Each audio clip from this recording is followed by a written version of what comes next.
Docteur Manhattan contre le Beyonder, deux des êtres les plus puissants de tous les comics, deux dieux universels et multiversels. Eh bien, ils vont s'affronter aujourd'hui et dans ce combat épique entre les deux, qui va finalement l'emporter? Qui va tout gagner? Allons-y.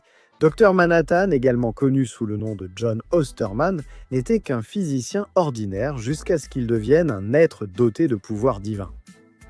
Son origine débute dans Watchmen, une série classique qui vous fera vraiment remettre en question votre existence.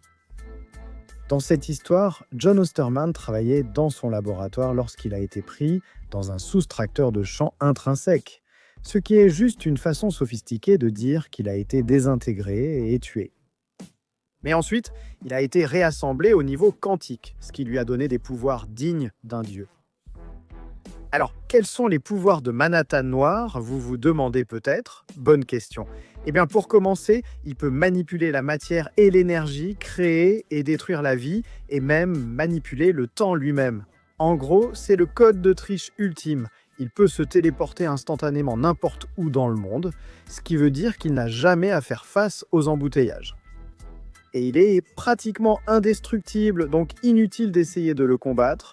Il peut créer des objets à partir de rien, il peut même ressusciter les morts. Et ça, ce n'est que la partie émergée de l'iceberg. Les pouvoirs du docteur Manhattan s'étendent aussi à sa perception du temps.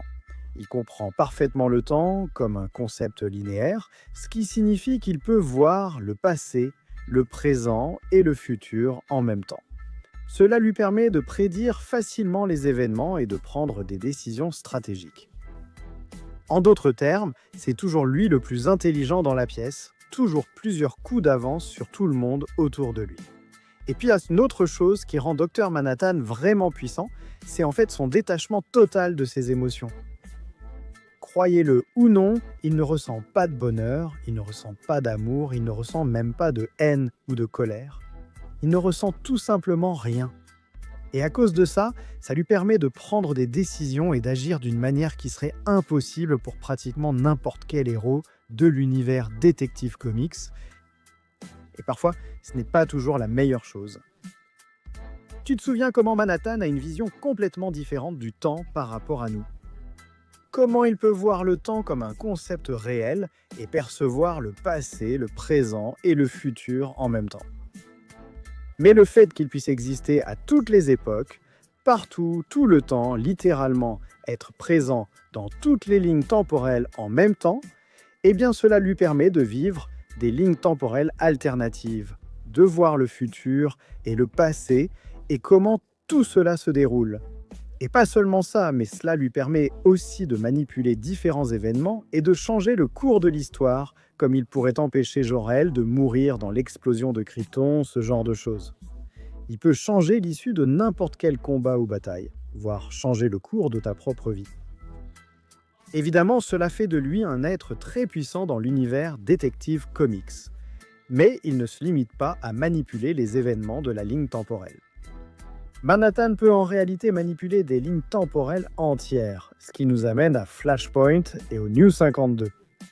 Flashpoint est un énorme crossover de comics qui a des implications majeures pour l'univers Detective Comics. Dans l'histoire, Flash Barry Allen remonte le temps pour sauver la vie de sa mère, mais ce faisant, il crée accidentellement une nouvelle ligne temporelle où le monde est radicalement différent de ce dont il se souvient.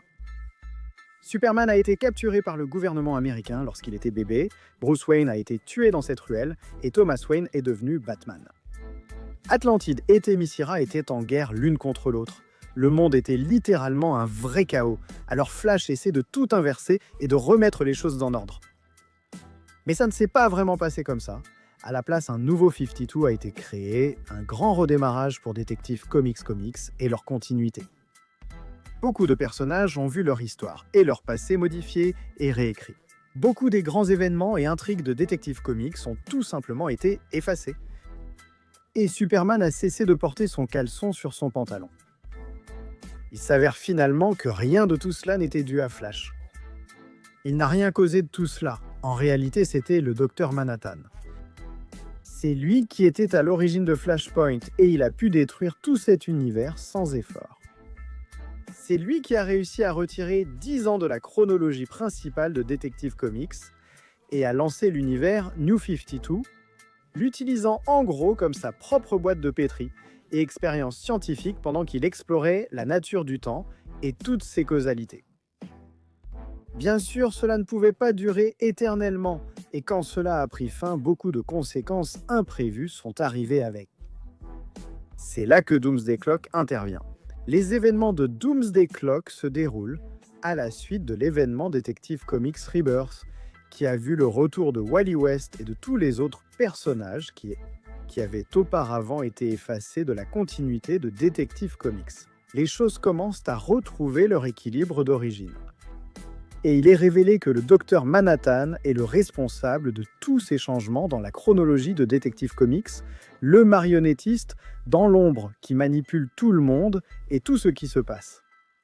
Évidemment, nos héros ne sont pas très contents de ça. Ils n'aiment pas vraiment être manipulés de cette façon, alors ils essaient d'empêcher Manhattan de manipuler leur monde. Mais Manhattan bat la moitié des héros d'un simple geste de la main.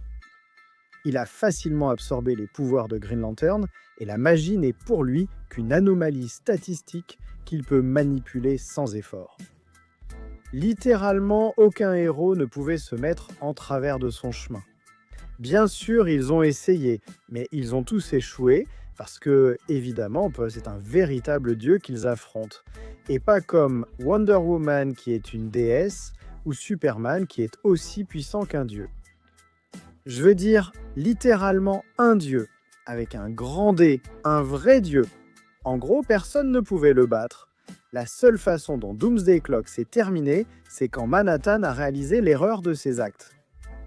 Et en restaurant les souvenirs et les histoires de tous les différents personnages qui avaient été affectés, mettant ainsi fin à la continuité des New 52.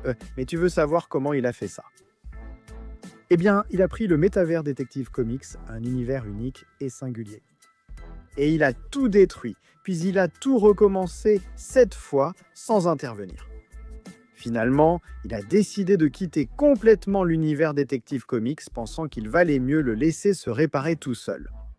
Le Beyonder a commencé comme un jeune membre de l'ancienne race d'ingénieurs multiversels, connu sous le nom des Beyonders, et c'est certainement le Beyonder le plus célèbre. Honnêtement, l'histoire du Beyonder est un peu confuse, remplie de retcons et de montées en puissance, mais je vais faire de mon mieux pour l'expliquer. Le Beyonder a commencé à incuber dans un espace utérin spécial avant de prendre conscience d'une réalité extérieure lorsqu'un petit trou d'épingle a percé la matrice, lui permettant de voir à travers le tissu de la réalité et d'observer d'autres dimensions et univers. Cela a été un choc pour le Beyonder, car avant cela, il était l'incarnation de tout dans son univers personnel, il n'avait jamais rien connu d'autre. Et donc il a décidé de commencer à interagir avec ces différents univers dans l'espoir d'en apprendre davantage à leur sujet. La première interaction avec le Beyonder a été les guerres secrètes, où tout un tas de héros et de méchants de la Terre ont été placés sur une planète improvisée appelée Battleworld, forcés de se battre pour leur survie, tout cela pour la satisfaction du Beyonder.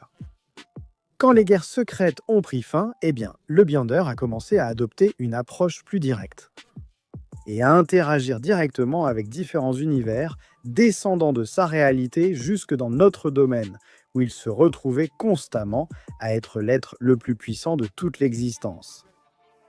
Parce que le Beyonder n'avait rien connu avant cela, il a simplement supposé que cela signifiait qu'il était vraiment l'être le plus puissant de toute l'existence, éclipsant tous les autres pouvoirs du multivers, et c'est là que le retcon intervient, car il s'avère que le Beyonder avait tort. Il n'était pas un être suprême, mais une entité fracturée et incomplète. Un cube cosmique raté. Et son temps dans le ventre avait été écourté par la création de l'homme-molécule, l'empêchant de se développer normalement. Cette vérité était difficile à entendre. Finalement, le Beyonder a commencé à l'accepter et a admis qu'il devait être réparé. Alors, il a ensuite, fait une évolution accélérée, passant du Beyonder à l'évolution pour devenir l'entité Cosmos. Puis enfin mûrir et s'élever pour devenir un Beyonder à part entière, prenant sa place avec les autres membres de sa race au-dessus de toute la réalité. Même dès le tout début, le Beyonder a toujours été l'un des êtres les plus puissants de tout l'univers Marvel.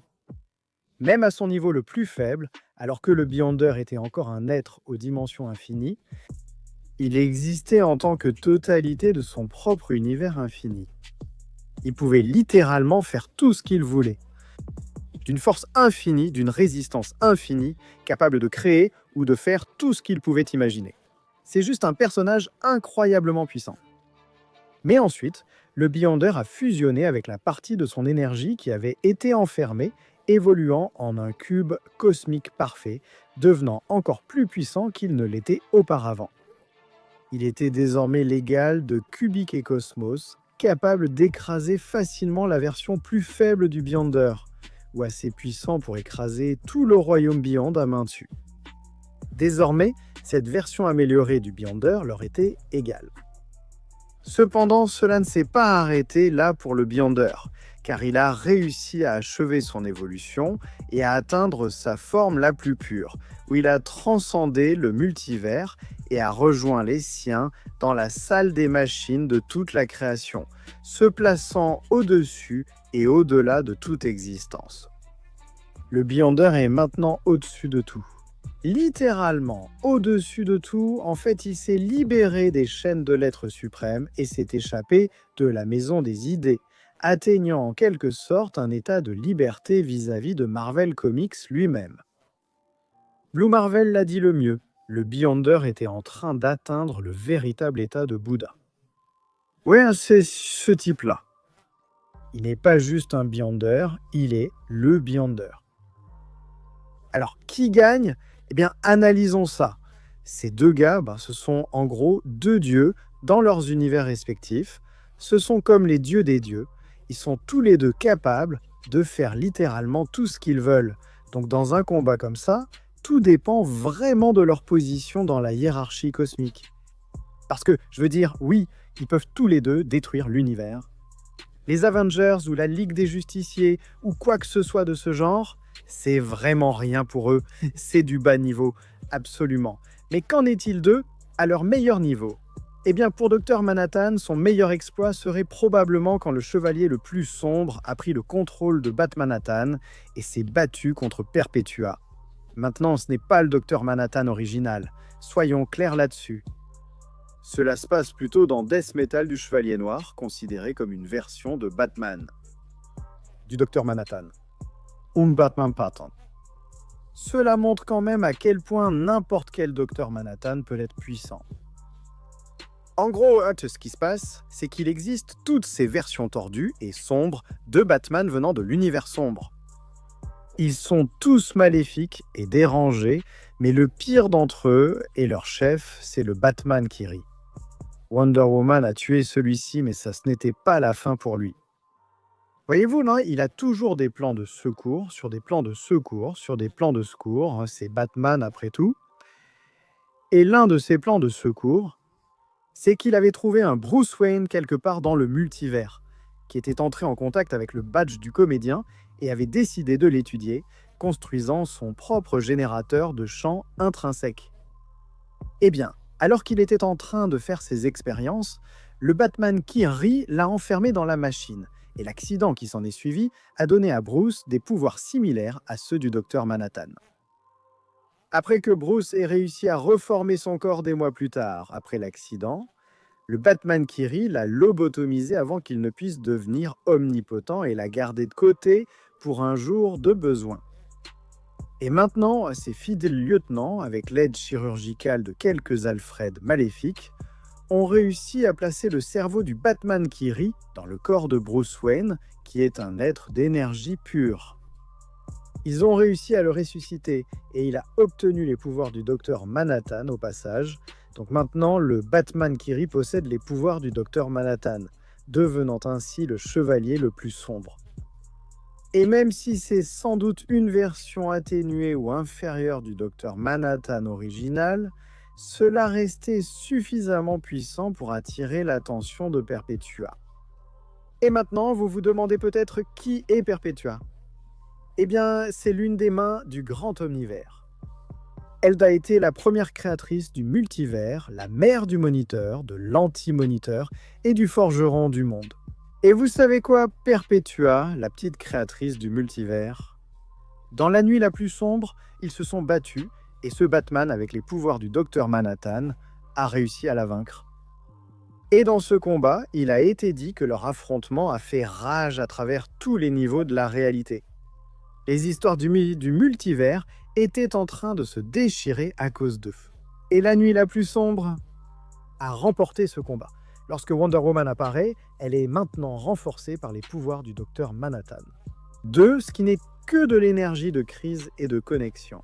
La même substance qui est utilisée pour créer des multivers. Elle est capable de vaincre la nuit la plus sombre dans un combat qui s'étend de la création du multivers jusqu'à la toute fin du multivers. Mais ensuite, il y a le Beyonder. Et aussi puissante que soit Perpetua, eh bien, le Beyonder devrait être encore plus puissant. Maintenant, Perpetua a accompli de grands exploits, comme le fait qu'elle a pu combattre et vaincre l'Ultra-Monitor. Une fusion de ses 3 enfants, le Monitor, l'Anti-Monitor et le Forgeron du monde. Mais tout comme avec son fils, l'Anti-Monitor, il semble que Perpetua ait en fait eu besoin d'outils pour accomplir sa mission de détruire le multivers et de recommencer à zéro, et d'en créer un nouveau. Perpetua avait tous ces diapasons qui capturaient l'énergie psychique des habitants de Terre Zéro. Et c'est leur agonie qui la rend assez puissante pour achever la destruction des univers, un par un, et démanteler l'horlogerie des mondes. Tout recommencer. Et aussi, le multivers Detective Comics est en fait beaucoup plus petit en ce moment qu'il ne l'est habituellement. Il ne reste que 6 terres dans ce multivers. Elle avait besoin d'un renforcement psychique pour détruire l'Ori des mondes, ce qui ne représente que 52 univers. En gros, Perpetua est très puissante et elle est multiverselle. Je pense quand même que le Beyonder est plus puissant parce que, pour commencer, rien que la race des Beyonders est incroyablement puissante. Les Beyonders existent comme des incarnations de l'au-delà. Ils sont plus primordiaux que l'omnivers, la réalité et l'information elle-même. Ils sont complètement au-dessus même des idées de réalité et d'existence. Ils sont tout simplement au-delà de tout ce que vous pouvez éventuellement comprendre. Les au-delà confirment cela aussi par leur exploit. Par exemple, les au-delà ont pu tuer Multi-Éternité, un être transfini, donc en gros une infinité supérieure à l'infini. Les au-delà l'ont tué. Ils ont également réussi à tuer le Tribunal Vivant, un être de la 16e dimension. Juste 3 au-delà ont pu tuer tous les célestes. Et à ce stade, l'au-delà est probablement au-dessus même de cela. Lorsque l'au-delà original est devenu adulte et à égalité avec les autres au-delà, il a pu se libérer des liens de l'un au-dessus de tout et s'échapper de la maison des idées, atteignant un état de liberté au-dessus de Marvel Comics qui ressemble un peu à l'ascension vers la véritable bouddhéité. C'est littéralement l'équivalent du Docteur Manhattan écrasant les cadeaux, puis sortant littéralement de Detective Comics dans son ensemble. Quelque chose qu'il n'a évidemment jamais fait. Il n'a même jamais été près de le faire. Le Beyonder est une véritable bête. Aussi puissant que soit Docteur Manhattan, il n'y a vraiment aucun débat ici. Le Beyonder pourrait le détruire facilement. Ce n'est même pas comparable.